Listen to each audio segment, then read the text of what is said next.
Hello বন্ধুরা, power of educational চ্যানেলে আমি মধুশ্রী। আজকে তোমাদের কার্য সময়ে ত্রৈরাসিক নিয়মে কী করে অঙ্ক করবে সে সম্পর্কে একটু বোঝানোর চেষ্টা করব। এবং তোমরা সকলে আমার চ্যানেলটি সাবস্ক্রাইব করো এবং বেশি বেশি করে শেয়ার করো, যাতে আমি আরও ভিডিও করতে উৎসাহিত হই। সেই জন্য অবশ্যই লাইক করবে এবং শুরু থেকে শেষ পর্যন্ত তোমরা দেখো। আশা করছি তোমরা শিখতে পারবে, অঙ্ক সহজভাবে করতে পারবে। এবারে অঙ্কে চলে আসি। প্রথম অঙ্কে দৈনিক 6 ঘন্টা করে কাজ করলে কিছু সংখ্যক লোক একটি কাজ 25 দিনে শেষ করতে পারে। ওই কাজ তারা 15 দিনে শেষ করতে চাইলে দৈনিক কত ঘন্টা করে কাজ করতে হবে। এখানে যখন কত করতে হবে সেটা যখন বার করব, তাহলে প্রথমে আমরা কোনটাকে প্রথম রাশি ধরব। প্রথম রাশি ধরব আমরা, এখানে দিন দিয়ে দিয়েছে, দিনটাকে প্রথম রাশি ধরব। আর যেটা বার করতে আমাদের হবে সেটাকে আমরা দ্বিতীয় রাশি ধরব, দ্বিতীয় রাশি লিখব। তাহলে দিন, প্রথমে দিন দিয়ে দিয়েছে, তাহলে 6 ঘন্টা, দৈনিক 6 ঘন্টা করে কাজ করলে কিছু ঘন্টা 25 দিনে করে। তাহলে প্রথমে হচ্ছে 25, এখানে হচ্ছে তাহলে কত লিখব আমরা, এখানে লিখব 6, তারপরে হচ্ছে 15 দিনে, তাহলে 15 দিনে শেষ করতে চাইলে কত ঘন্টা করে কাজ করতে হবে যেটা জানি না, সেখানে স্টার দিয়ে দিলাম। এবারে কী করব, স্টারটা এখানে দিয়ে সমান চিহ্ন দিয়ে আমরা করব, স্টারের ওপরে যেটা আছে সেটাকে আগে এখানে লিখব, তার সাথে গুণিত আকারে লিখব। এবারে দেখো দিন সংখ্যা এখানে কি হচ্ছে, কমছে। তাহলে দিন সংখ্যা যদি কমে, দিন সংখ্যা কমছে, তাহলে দিন একই কাজ এখানে দিয়েছে ওই কাজটি, তার মানে কাজটা কিন্তু আমাদের নির্দিষ্ট আছে। দিন সংখ্যাটা কমে যাচ্ছে, তাহলে আরও বেশি বেশি করে যদি প্রতিদিন কাজ না করি, তাহলে সেই কাজটা আমার ওই সম্পূর্ণ কাজটা আমি শেষ করতে পারবো না। তাহলে দিন সংখ্যা এখানে কমছে, তাহলে প্রতিদিন কাজ করার এটা কি, প্রতিদিন আওয়ার্স পার ডে কিন্তু তাহলে বাড়বে। তাহলে যখন কমলে বাড়ে, বাড়লে কমে, এরকম সম্পর্ক হয়, তখন সেটাকে আমরা বলি ব্যস্তানুপাতিক সম্পর্ক। এবং ব্যস্তানুপাতিক সম্পর্ক যখন হয় তখন ওপরেরটা ওপরে এবং নিচেরটা নিচে লেখা হয়। তাহলে 25টা ওপরে লিখলাম আর 15টা নিচে লিখলাম। তাহলে এখানে কাটাকাটি করে যেটা হবে, এখানে 5, এটা হচ্ছে 3, এটা কাটলাম 2, তাহলে 5 দুগুণে 10 দিন হচ্ছে আমাদের উত্তর। এই অঙ্কটা এভাবে করা যায়। ত্রৈরাসিক নিয়ম ছাড়াও অথবা তোমরা আরেকভাবে অঙ্কটা করতে পারো। যেমন মোট কাজ সমান কিন্তু হয় সবসময় কনস্ট্যান্ট বা ধ্রুবক হয় মোট কাজ সমান। তাহলে যখন ডে ইন্টু আমরা আওয়ার্স করব, সেটা কিন্তু সবসময় কি হবে, সমান দিয়ে হবে কনস্ট্যান্ট। তাহলে আমাদের দেখো কি হবে, d1 d2 ইজিক্যাল টু কী হবে, 25/15 সমান কত হচ্ছে 5/3। এটা কত সঙ্গে সমান হবে, h2/h1। h2 এখানে আমাদের দিয়ে দিয়েছে, আওয়ার্স পার এটা কত দিয়ে দিয়েছে, h2টা জানতে চেয়েছে, h1টা আমাদের দিয়ে দিয়েছে। তাহলে h2/h1, h1-এর জায়গায় এখানে আমরা 6 বসিয়ে দিলাম, এখান থেকে 6 আছে, 6 বসিয়ে দিলাম।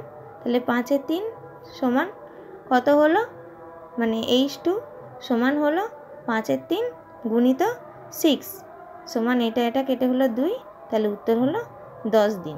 তাহলে এরকমভাবে d1 d2 is equal two h2 h1 করে, d ইন্টু h সমান সবসময় কনস্ট্যান্ট, এটা ভেবেও কিন্তু আমরা অঙ্কগুলো করতে পারি। নেক্সট চলে এসো তোমরা, এখানে আরেকটা অঙ্ক তোমাদের করে দেখাই। 6 জন লোক 6 দিনে 6টি খেলনা তৈরি করতে পারে। তাহলে 60টি খেলনা 36 দিনে তৈরি করতে হলে আরও কতজন লোক নিয়োগ করতে হবে। তাহলে এখানে কিন্তু আমাদের 3টে জিনিস আছে, 3টে জিনিস নিয়ে আমরা কীভাবে করব অঙ্কটা। তাহলে 6 জন লোক, দিন আছে, তারপরে টয় এবং তারপরে ম্যান। তাহলে 6 লিখলাম প্রথমে, তারপরে 6, তারপর 6 জন লোক 6 দিনে 6টি খেলনা, তারপরে হচ্ছে 36 দিনে 60টি খেলনা তৈরি করতে, তাহলে কতজন লোক লাগছে। এবারে দেখো তোমরা দিন সংখ্যা আমার কি হচ্ছে, বাড়ছে। দিন সংখ্যা বাড়লে মানুষ কিন্তু কি হবে, মানুষের সংখ্যাটা তাহলে কম মানুষ লাগবে, তাহলে কম লোক হবে।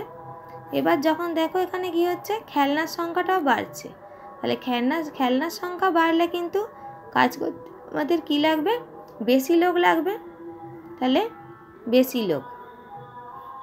তাহলে আমি বলেছি যখন বাড়লে কমে বা কমলে বাড়ে তখন হবে ব্যস্তানুপাত সমানুপাতিক, আর যখন বাড়লে বাড়বে বা কমলে কমবে তখন হবে সরল সমানুপাতিক। তার সাথে সবসময় দেখতে হবে যেটা আমাদের জানতে চেয়েছে সেটা হচ্ছে সেকেন্ড রাশি, সেটার সাথে আমাদের এটার সম্পর্ক একবার দেখতে হবে, এটার সম্পর্ক একটা দেখতে হবে। এইবারে এই দুটোই হচ্ছে আমাদের ফার্স্ট রাশি, এটাও ফার্স্ট রাশি, এটাও ফার্স্ট রাশি, যেগুলো দিয়ে দেয় দুটো দুটো করে সেগুলোকে সবসময় বলা হয় ফার্স্ট রাশি। এবারে আমি বলেইছি স্টার দিতে হবে, স্টার দিয়ে কিন্তু আমাদের সমান দিয়ে যেটা উপরে আছে সেটা লিখে দিলাম।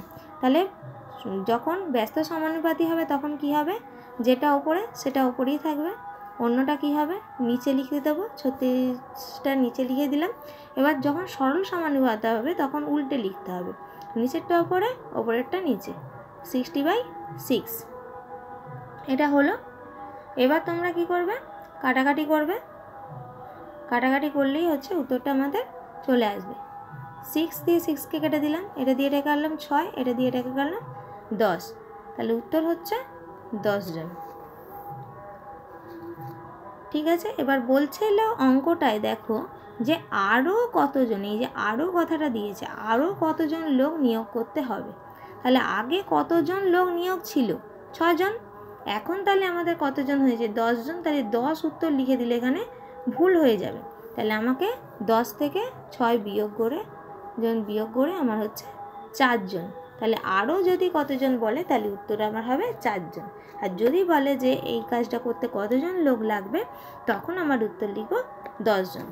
আরেকটা অঙ্ক দেখো, তোমরা যখন অনেকগুলো রাশি হয়ে যায় তখন পড়তে গিয়ে অঙ্কটা গুলিয়ে যায়, তখন তোমরা কি করবে, সবার প্রথমে আগে অঙ্কটা পড়ে ওপরে এইগুলো আগে লিখে নেওয়ার চেষ্টা করবে।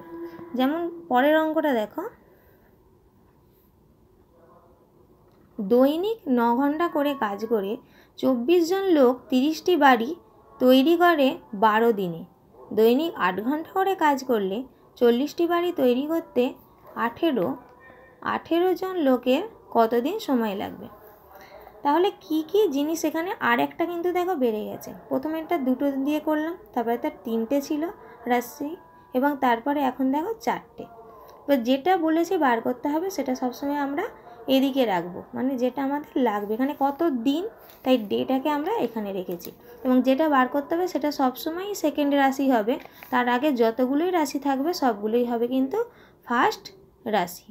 এবারে দেখো তোমরা এগুলো পরপর পড়ে এবার ধীর মাথা আগে এরম অঙ্ক থাকলেই কোন কোন জিনিসগুলো আছে ওপরে আগে লিখে নেবে, তারপরে এবার ধীরে ধীরে অঙ্কটা পড়ে পড়ে আমরা বসাবো।